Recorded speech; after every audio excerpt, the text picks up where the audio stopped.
I'm going to introduce you to the speaker of our Sky Talk 2, Tomas Evensen.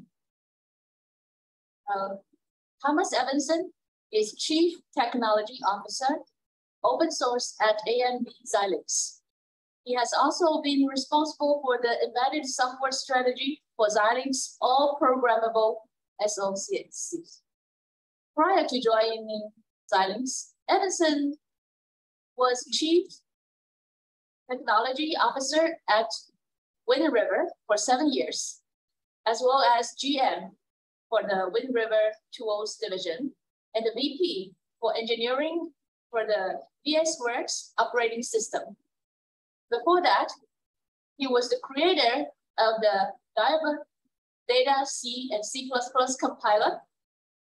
Evensen received his MSEE at the Royal Institute of Technology in Stockholm, Sweden.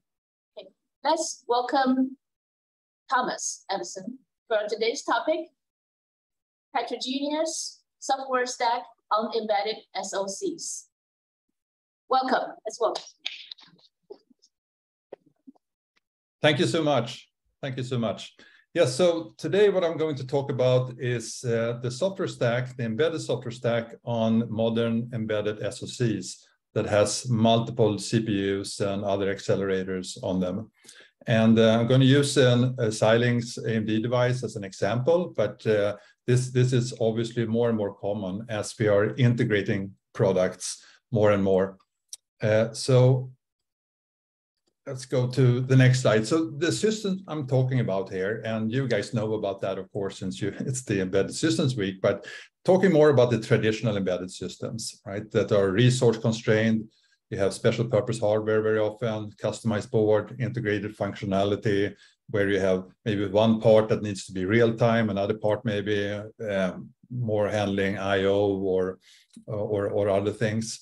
Often headless, maybe you have some kind of monitor or display and so on, but very often you don't have that at all. So things like things in cars, or you have the drones there, or robots and cameras, smart cameras and so on. And there are, of course, other embedded systems out there that look more like PCs or workstations and so on. Those are not the one, and their software stack is more traditional. I'm talking about the software stack in these more resource constrained, very special purpose things. So, and just to talk about that a little bit, the difference very often between these kind of systems is that they are specialized. Power consumption is super important, of course, very often latency driven. It means that you have to react to things pretty fast. If you have a car and suddenly someone jumps in front of the car, you want to stop that. And so that you have real-time requirements very often as well.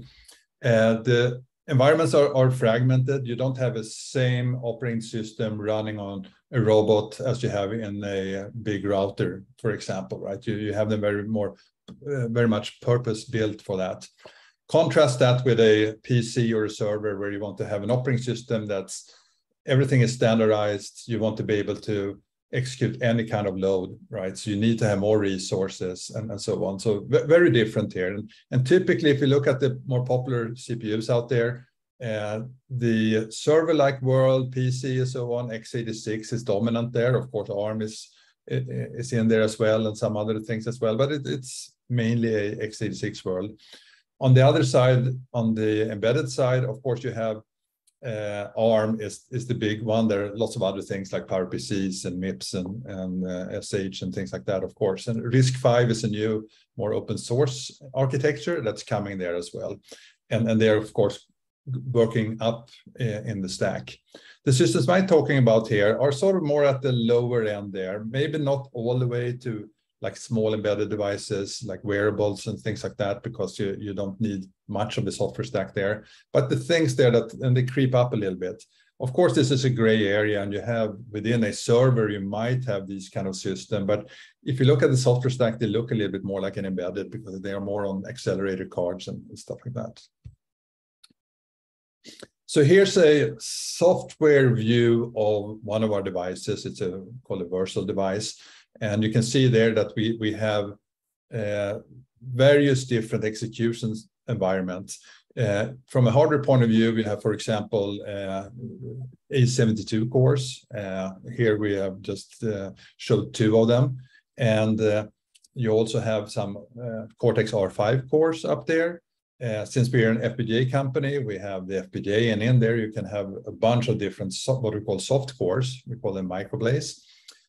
So within that, and of course you have memory, you have devices, we have accelerators, we have something we call the AI engines that can accelerate AI loads and other loads and so on. But from a software point of view, you have all these different environments that you're running there. You might have a Linux. Very often these days you have Linux in the system, but you very often also have an RTOS. You have maybe some stuff that needs to be super secure. So you have a trusted execution environment. Bare metal is very, very, very common as well.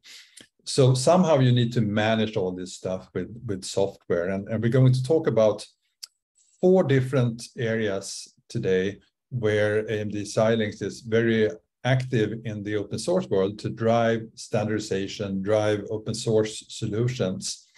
And we're going to go through each of them in turn here. The first one is configurable system software. So we talked about that these are very specialized systems. So the operating system and the low-level software stack very often needs to be customized for it. So we'll talk about that, and in particular about the Yocto project. Important there are things like having a small footprint. You don't want to have a really big Linux because you don't need those resources there. It's not just the RAM needed to execute, but it also impacts boot time if you have a big image. It impacts things like if you have a disk space or a SD-ROM or something like that. The next thing we're going to talk about is mixed criticality, and that's when you need to have different features from different operating systems. For example, maybe you have a Linux, and then you have something else that needs to be real-time, for example. So we'll go into that. The third thing is more general heterogeneous software. How do you solve the issues around having multiple CPUs, multiple execution environments? And the last thing we talk a little bit about is static configuration. So these systems are different from a PC and servers and so on. Typically, they have PCIe connections, and if you add a device, it will automatically discover it. Here, typically, you have ahead of time, or at least during boot time, you configure the system. You tell how much memory is going to Linux, what devices are in existence, and so on. So we'll talk about some advances that's been happening in that area as well. So let's start with the configurable system software, the Yocto project here. So Yocto came up quite some time, over 10 years ago, I would say 15 years ago or so, and it solved a specific problem. People wanted to have smaller Linux kernels on their embedded devices. And of course, what you can go is to go out to one of the distributions, or you can go upstream to kernel.org, download things, and then try to configure. You set up some config scripts, maybe you throw out some packages and stuff like that, and you take something that's big and meant to be prepared for everything, and then you throw away stuff basically as best as you can, and then you have to test it and so on and so forth, right? The problem then, of course, is that once you've done that with one release, and then the next time a new Linux release comes out, and you have to do it all over again. So you start creating scripts to do these things, to configure it, but things are changing a little bit. And basically, you go and do it over and over again. And what more, if you are using devices from multiple vendors, you have different Linux kernels to think about. So you actually have different source trees coming from, let's say, Freescale at the time, or NXP now, and maybe the one from Xilinx and so on. So a bunch of us came together a while ago and said, needs to be a better way. We have to build this from the bottom up instead. So the idea is that you get the code from Yocto. Yocto is really an advanced meta build system, if you will. So you have pointers to places like kernel.org and so on. And what you do is that you create your own recipes to say that I want to have this part, and I want to have this part, and I want to have another layer. So you're kind of building your own system from the bottoms up, basically. And the way people are adding then new features are in what's called layers. So it becomes very repeatable, much easier from one release to another, since pretty much all of the semiconductor vendors are in there in this world, the SoC vendors. They are all on the same kernel release and things like that. So it makes it much easier. So it's been a Linux Foundation project since 2010. And the whole idea here is that you have these layers where the chip vendors like Xilinx, AMD can put their code that's different. And the distribution guys, they can put in their code that's a little bit different. Customer can add their own code into layers. And a layer, think of it just as a set of patches that goes on top of what you have there. And since everyone is in the same sandbox, if you will, it becomes much easier then to have a system that works, even though it's very specialized and you put together just the pieces that you are interested in. So AMD and Xilinx, this is really important for us and for our customers. So we have 2 active maintainers in this area, and we're pushing a bunch of different things, especially things that has to do with heterogeneous systems. And here's some of them. It's a fairly big project, a lot of different people in there. So you see in the innermost circle, at the highest level, the platinum members, you have people like AMD, Xilinx, Intel, Wind River, ARM, Cisco, Microsoft, and Meta, and so on. But pretty much anyone who has SoCs out there, anyone who has real-time operating systems and hypervisors and things like that, or have embedded Linux distributions, are using Yocto in one way or another. So it's been very successful. Next area to talk about is this mixed criticality.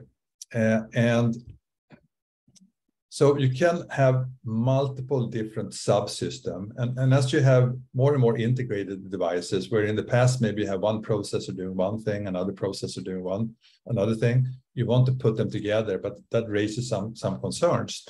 So let's say you have a Linux in there, and Linux, even though we have made it smaller and all that stuff, still things can happen, right?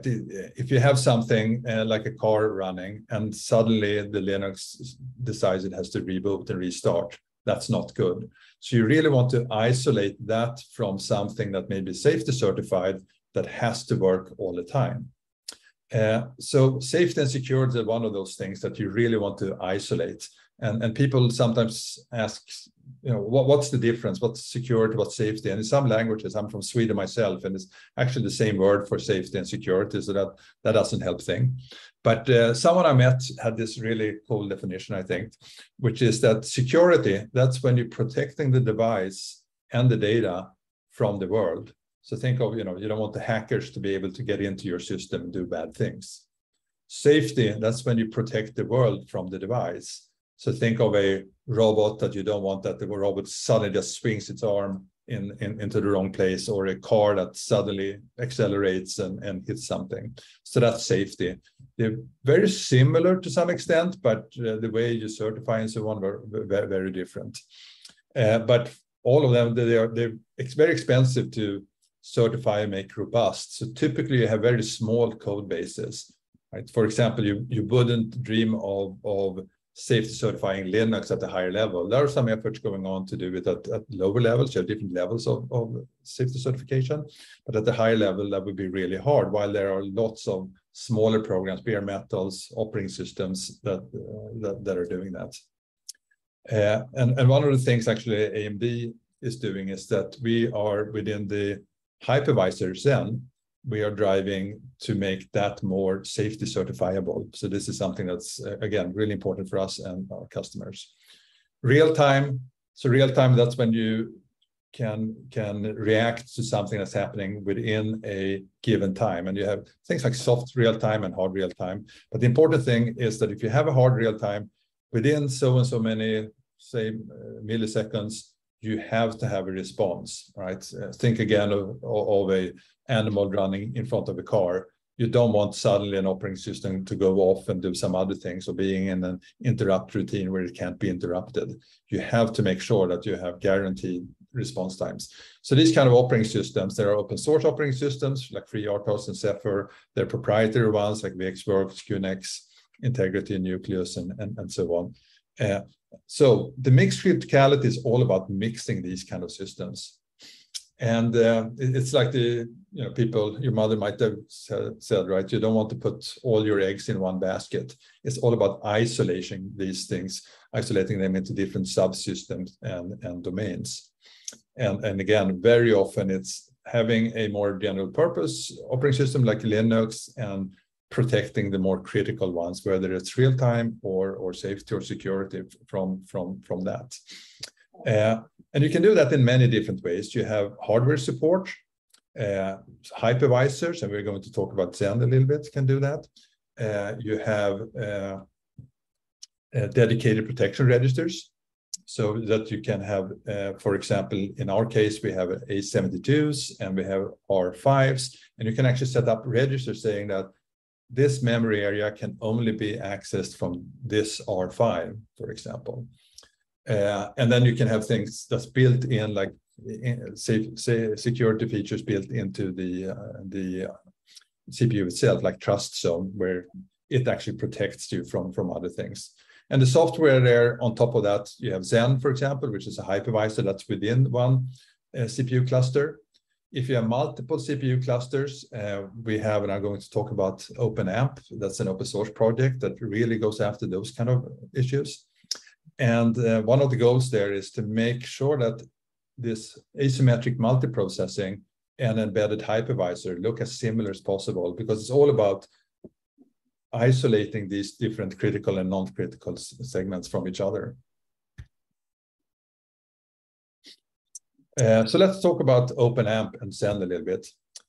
These next slides are actually from the OpenAMP website. It's openAMPproject.org. And AMD Xilinx is actually leading that. We're chairing that project, but it's many companies involved in it as well. And we have this fairly simplified view of the system, what we're trying to do in OpenAMP. And as it says there, that these modern SoCs, they have lots of hardware resources like multiple core clusters, shared memory, and peripherals, right? And there hasn't been before any standards really with how do you deal with this. And when I mean deal with it, you have you have these multiple runtimes, like for example, having a Linux, having an RTOS and a bare metal. How do they collaborate with each other?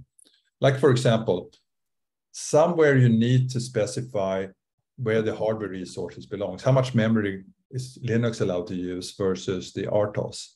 That has typically been really ad hoc, and you go into 5 different places, maybe changing a device tree over here, changing a pound define in an include file over there, and the boot system needs to know about it because it has to load it and so on. So maybe you go in and have some script where you have to put some addresses into it and so on. So what we've done is we're standardizing that. And I'll get into the system device trees that we have created to standardize this problem. The other one is more about runtime control. So you need to manage these things. You need to start up something. For example, you might want from Linux, maybe you want to start up something on a Cortex R5, an RTOS. You need to tear it down and stuff like that. So there's this lifetime management. So there are routines for that. And what we're using, very often what we're doing, we pretty much always base it on things that's already in existence and then add to it, add to open source projects already there. Resource sharing and IPC, so that's another thing, how can you communicate with each other, send signals back and forth? We're using RP message for that. But even more importantly, how can you share devices? For example, you have a small RTOS, but what you like to do is to save something on a file on the Linux side. Well, then you can use virt.io. So we have routines and functionality so that you can have a very small footprint in one domain, but still you can utilize the whole file system or the socket interfaces so that you get network access and so on. So those are the kind of things that OpenAMP is trying to solve, working together, because these are kind of core stuff that really should be standardized to simplify this whole runtime collaboration. And the people that are most active right now is ARM, Linaro, Nordic Semiconductor, NXP, Siemens, STMicro, Texas Instrument, Wind River, and Xilinx. If you're interested more about that, you can go to the openampproject.org to learn a little bit more. Zen. So Zen is a hypervisor. It's an embedded hypervisor, and we've been doing quite a bit in Zen to make sure that it fits more these kind of systems that we've been talking about here. But it's a true multi-vendor community. So you have maintainers from Amazon, ARM, Citrix, AMD, SUSE, and more. It's multi-architecture. We'll talk about it for ARM here, but it works for x86 and RISC-V and so on as well. Lots of people are using it, and it's been a multi-year effort. Xilinx has one maintainer there that has been pushing some very interesting features for the embedded system. So the way Zen works is that typically it has something that's called DOM0. It's a domain 0. It's a privilege in the sense that it always needs to be there.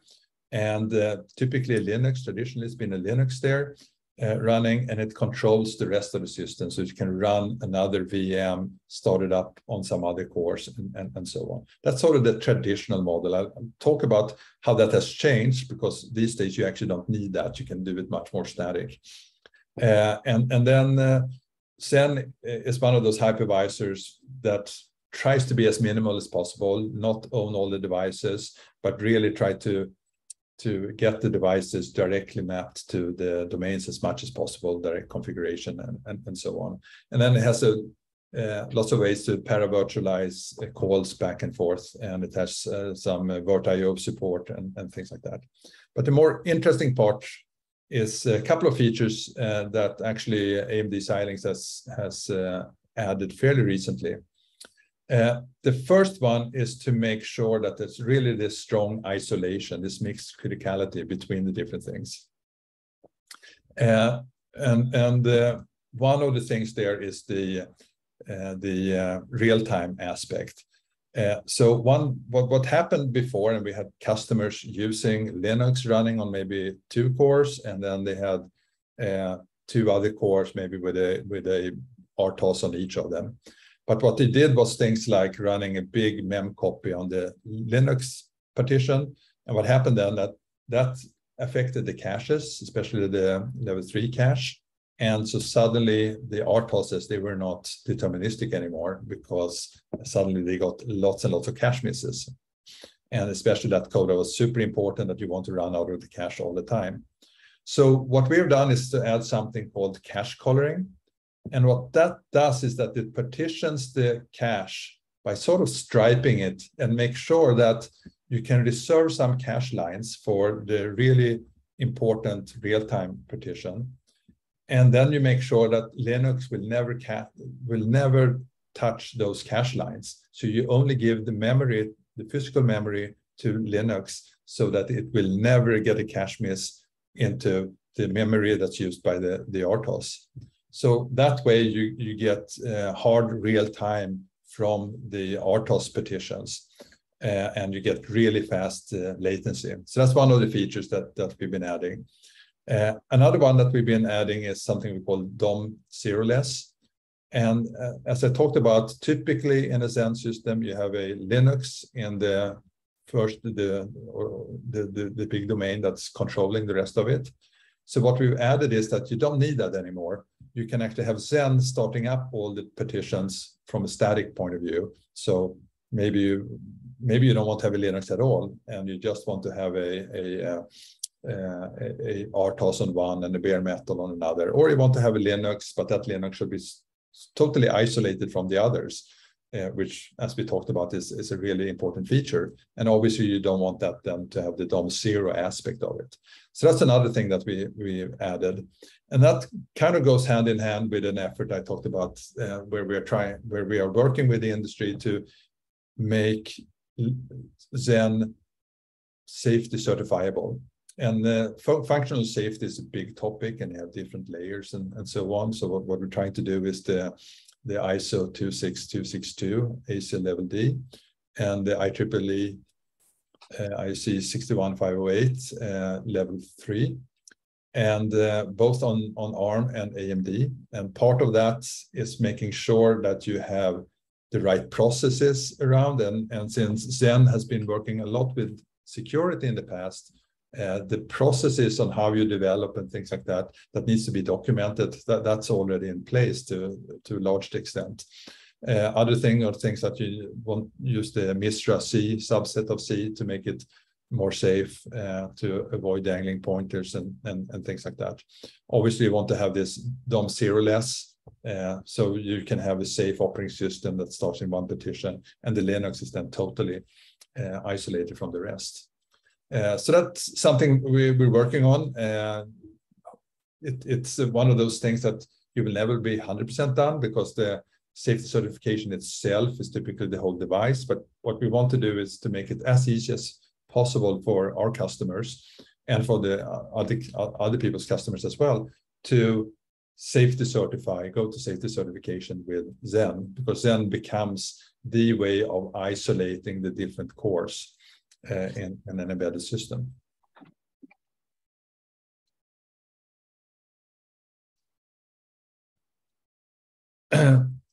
All right, next one is the static configuration we've been talking about here. And so the static configuration, that has to do with how do you make sure that you have the right resources to the right execution domain. And so what we're working on here is something we call device trees. Device trees been around for quite some time, and it's been used for things like Linux for in the past. And a device tree is basically a specification for one address space. So let's say for Linux, that tells it, all right, what peripherals do I have? What devices do I have? What memory buses are there? What clocks? Where are the different memory regions, and how big are they, and so forth, and what's the information about the CPU, and so on. So these are things that in these embedded systems typically not discovered, but you compile and you provide it at either compile time or load time. In the Linux case, you give a device tree to Linux, right? So that's a great story, but it doesn't really express the whole system. So what we have added here is something we call system device tree. So it takes the device trees that have been used for ARM and Microblaze and PowerPC and RISC-V and so on in the past, used by U-Boot and so on. We've extended it so it can describe multiple CPU clusters, multiple level of execution levels, like the hypervisor level and the OS level, if you will, so that you can describe the hardware for the full system. We also have added a way of configuring that information, so you can partition it into different, what we call domains. And I'll show that in the slide here. So this slide looks a little bit complicated, but think of it this way, that on the left side, where we say the SDT, the system DT specification, system device specification, think of that as pretty much a device tree as you've seen before, but with some extra information about all the various CPUs you have there, all the different buses that you have. So that's a big tree of all the available hardware, basically. Then we have this configuration file. It's called the SDT domain configuration here. There you can divide these things into what we call subsystems and domains. In this particular one, what we said is that, all right, we're going to have two different subsystems. And a subsystem is something that boots independently. If it crashes, if it can come up by itself without affecting the other part of the system, right? So typically you want to have Linux, for example, in a separate subsystem. Within the first subsystem, we have a domain called Zen. So we have a hypervisor running on that one. And this subsystem are running on the Cortex-A's. on one of the cores. So Zen then has Linux running on one core and has a bare metal running on another core. It has some devices and some memory allocated to it. And then Zen itself has some additional memory allocated to it and some devices like a serial device. Then we have another subsystem there where we have a FreeRTOS running on an R5 core. We have a bare metal running on the microblaze. And that too is then divided in with what memory and so on. And you can also set up protections. So here we have a little black line around some of these things. And protection can be then, as I mentioned before, it could be the hypervisor that's using the hardware hypervisor or the virtual MMUs and so on to protect things. Or between cluster, there are actually specific registers. Different vendors call them different things. At Xilinx AMD, we call them XMPUs and MMPUs that protects memories and devices from different parts of the system.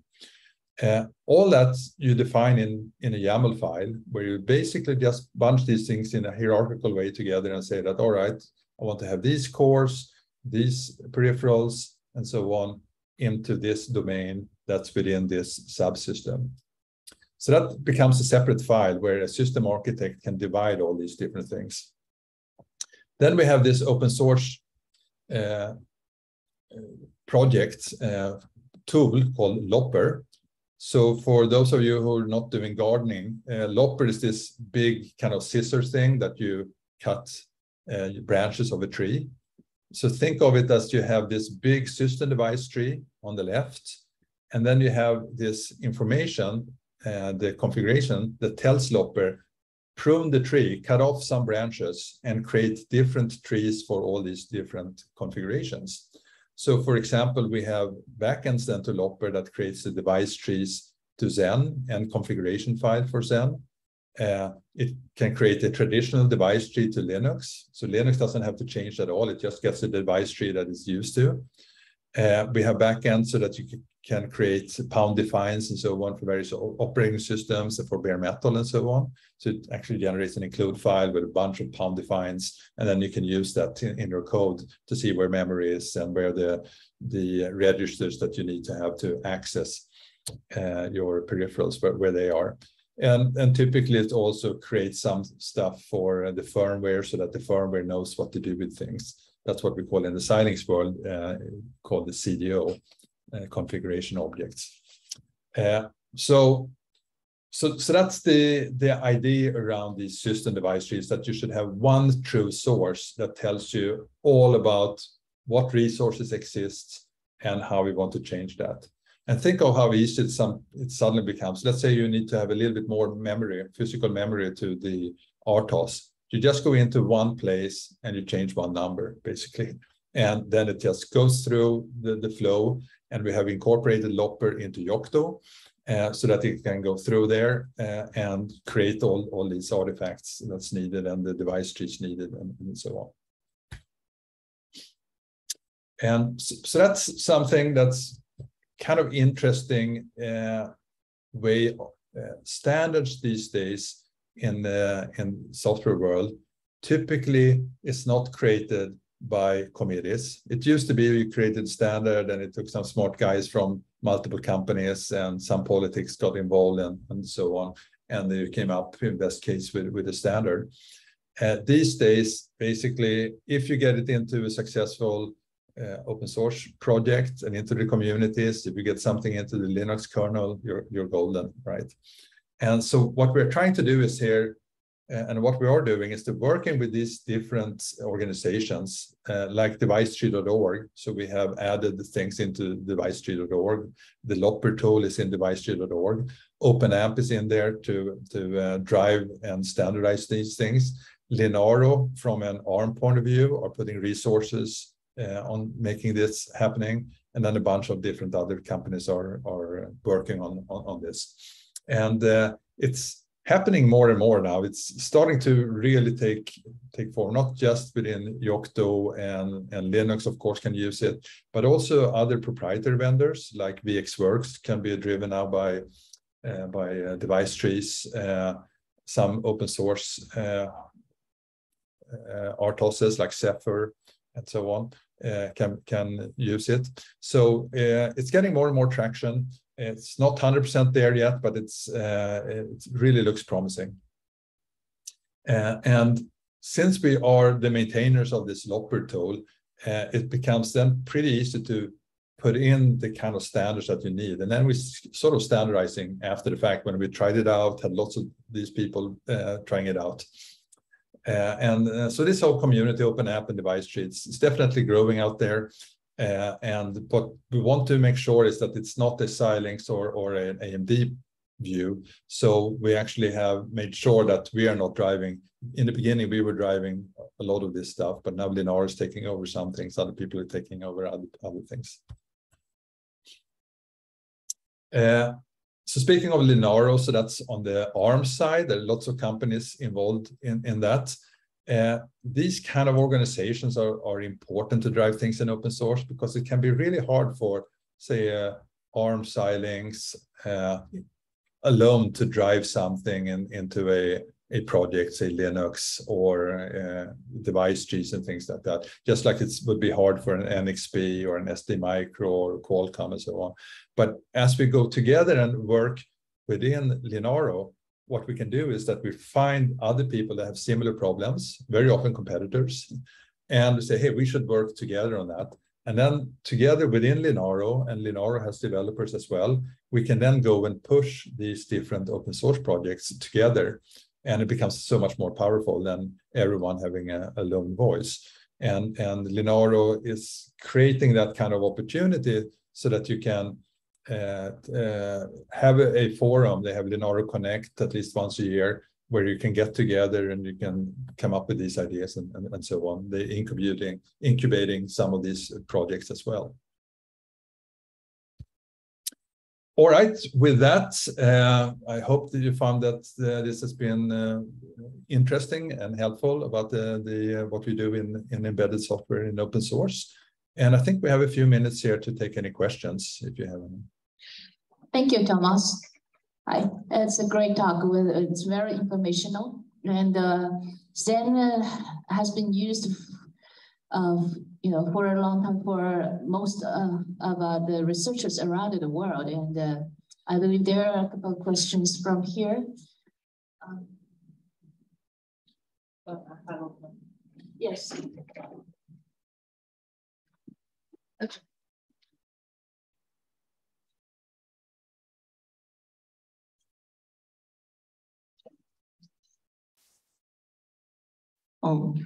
Thank you for the lecture. We are currently doing neural network acceleration on ThinkBoard ZCU102. We have also learned about the Vitis AI platform from Xilinx, and it really convenient for our deployment. And I would like to ask about the neural network acceleration IP written in Verilog language compared to deploying using the Vitis AI platform. Which one has better acceleration? Thank you. Okay, I didn't catch everything. The audio is a little bit weird here, but I think it was a question about the AI engines, and but I didn't exactly understand what the question. Maybe you can repeat the last part? Yes. For example, we use ZCU102 to accelerate the ULO network. We used to use Verilog language to design the IP cores and or use HLS. And now we can use Vitis AI platform to develop it easily. But I don't know which way has higher efficiency. For example, in handling frame rate. Yeah, so the way, and maybe for other people, the Vitis AI. So Vitis is a tool to develop for our platforms on more of the hardware side, with the FPGAs and so on. And Vitis AI has obviously for neural networks, AI has a lot of functionality, and we have a DPU in there, actually developed in China, that is a specialized CPU, if you will, for neural networks and so on. And a lot of questions that often comes up is, all right, is it better to use a DPU solution like that? Is it better to write your own neural networks? Is it better? There are lots of different things of doing that. We also have within Xilinx or AMD, we have other really interesting solutions for, especially when you have networking problems where you have very short latency issues. So we have some open source projects, speaking of that, called Fin and Brevitas, where you can have very low precision neural networks that are very fast so that you can at line rate do things like intrusion detection and so on. And the question very often is that, all right, which one of these should I use? Because the DPUs are typically a little bit easier to develop for, in the sense that they are more static, and you go and you use your PyTorch and so on, and you don't have to do the place and route in between. And so they're more general, very good for problems that are a little bit more general. And when you have more specific issues, then there are typically other solutions that can beat that. And if we talk about the AI engines that we have now as well, they are really, really good at doing neural network as well. So I'm afraid that there's not a one best solution. It really depends on what you're trying to solve. And I don't know if I'm answering your question here, not really, but a little bit of a background on sort of the thinking about it. And I think what we're trying to do is, a lot of people, they're coming up with a specialized course and things like that, you know, think of tensor cores and so on from the people are coming up with. We don't believe that there's a one solution that's best for everything. So what we're trying to do is to create this, the different things where you have, is it the latency issue you have? Is it throughput issue? Can you, GPUs, for example, really good if you batch your results, but if you have low latency, like for example, our devices are in cars for ADAS to recognize things in the front camera and so on. And part of that is that you really want to recognize it within a given time, right? So you need to have really fast inference for that. So we have lots of different solutions, but no one is really best at everything. They're all very specific. Yes, thank you. Thank you very much. Okay. Thank you. Any other question, please? Hello, Thomas. Thanks because I personally really learned a lot from this talk. So here I have a question that it is, as we know that there are multiple runtimes may run on the different cores in SoC, right? So if the load of these runtimes is unbalanced, in this case, it means the cores, the pressure of the cores may be different. So in this case, will the overhead of the coordination and scheduling between these runtimes increase? And how to address this problem? Yeah, so good questions. So I think the question is, so if you have a lot of these different partitions or different operating systems and things like that running, and how do you make sure that they are load balanced? How do you make sure that they get, from a more time point of view, the resources they need?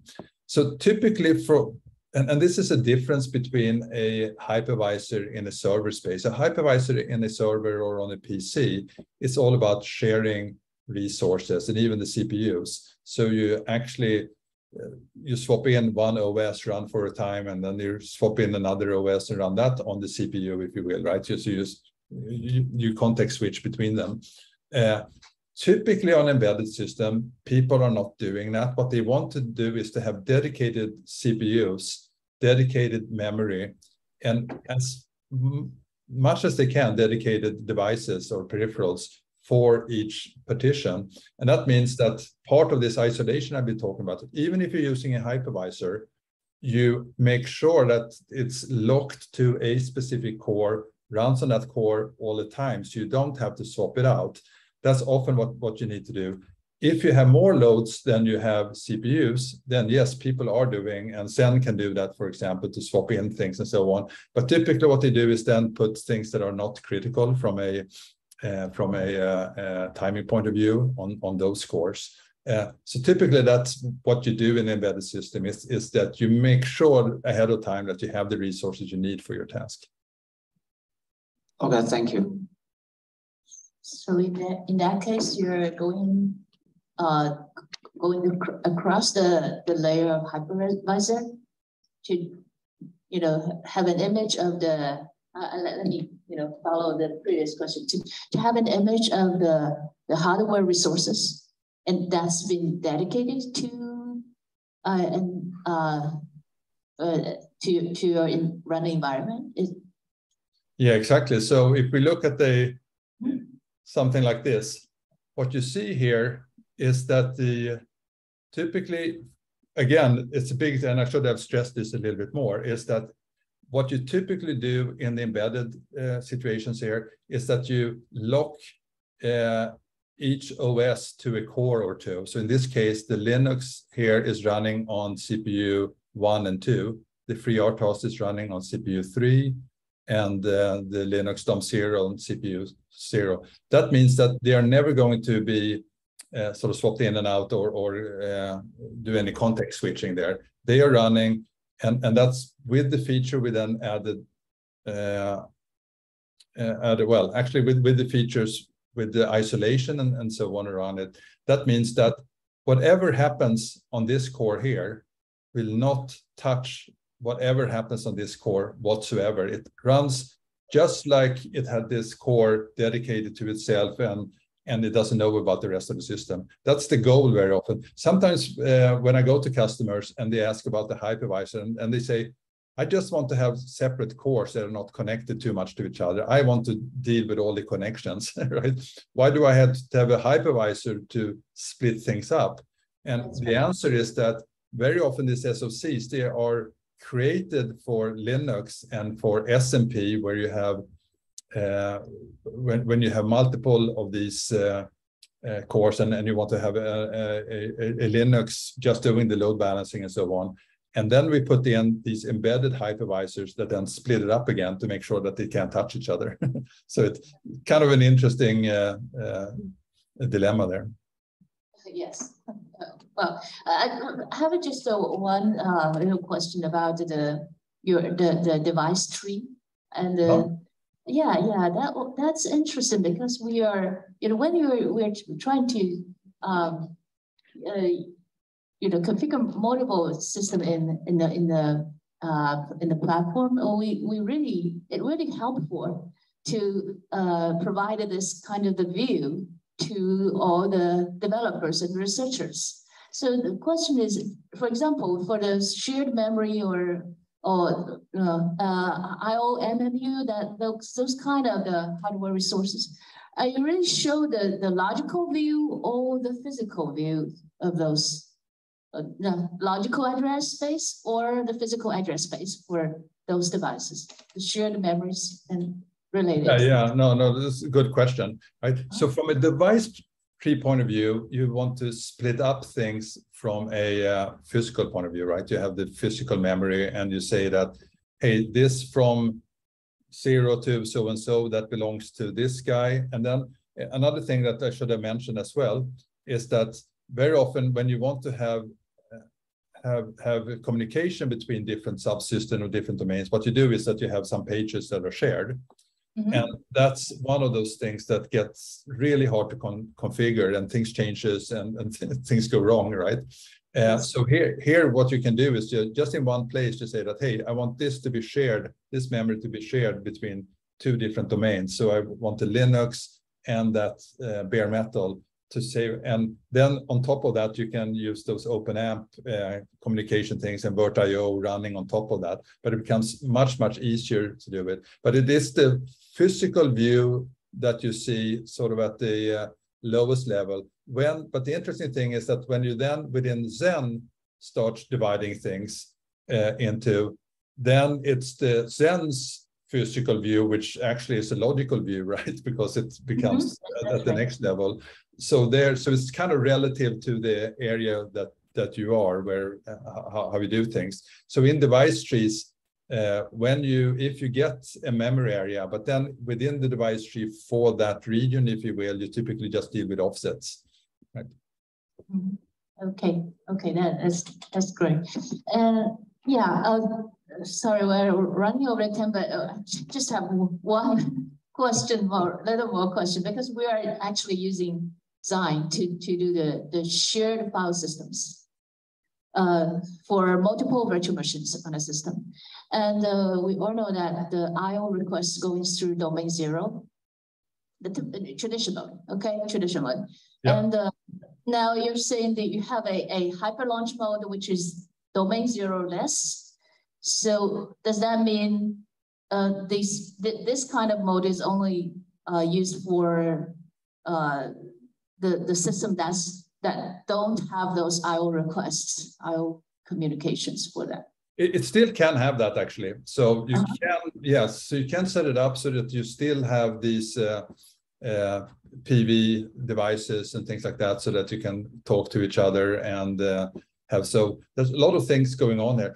If you're interested, I can easily set up a separate discussion with Stefano Stabellini, who is our maintainer for Zen, but he's also driving the system device tree effort. So if you're interested, you or other people, very easy to set that up, and we can talk about more details. But yes, no, the short answer is that the DOM0 stuff that you can't do with the DOM0 less is things like dynamically start up something somewhere else and do those things. But you can still set up so that you have connections, have shared devices and things like that. Okay, great. Okay, thank you, Thomas. Thank you for again for all the questions, answering all the questions. Thank you. Thank you. Bye. Okay, bye.